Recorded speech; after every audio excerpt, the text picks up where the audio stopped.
I think politicians who are opposed to nuclear will use this argument as a bit of a dog whistle without actually believing it. But it is effective because I think most of the population would have the question, what about the safety of nuclear?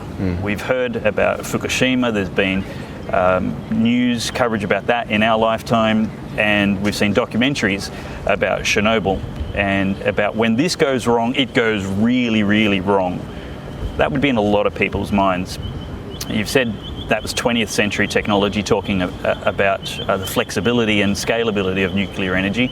Is 21st century nuclear technology safe and vastly different from 20th century technology? Well, I think we need to get nuclear safety in a proper perspective. I mean, I ask people, how safe do you want it to be? When you look at the data and the statistics from tens of thousands of reactor years of operation, the safety record of nuclear is far above the safety record of almost every other form of energy generation. So that's the first thing. Second thing is, when you look at the three big accidents that we had in the 20th century, the three big disasters, we have 3 Mile Island in Pennsylvania in the United States. We have Chernobyl in Ukraine, in the former Soviet Union. It was the Soviet Union at that time. And we have Fukushima in Japan. Now, of those three events, the only one where anybody actually died was in Chernobyl. So 3 Mile Island, no one was even harmed, no one was even exposed to high doses of radiation. They lost the asset, but then the other unit at 3 Mile Island operated for many, many years with a very high performance level and a fantastic safety record. So the safety systems worked at 3 Mile Island. They lost the asset. At Fukushima, you had an enormous, a huge earthquake and an enormous tsunami that killed close to 20,000 people through the drowning, just the devastation of that enormous series of tsunamis that came ashore. And despite that, the scale of that disaster, the wave that was far higher than was envisaged when the engineers designed the plant, the earthquake that was far stronger than they had designed the plant for, the plant survived perfectly well. The problem was that they'd put the backup generators in the wrong place. They put them in the basement, they got flooded, and then they lost power, and so they suffered the loss of that plant as a result.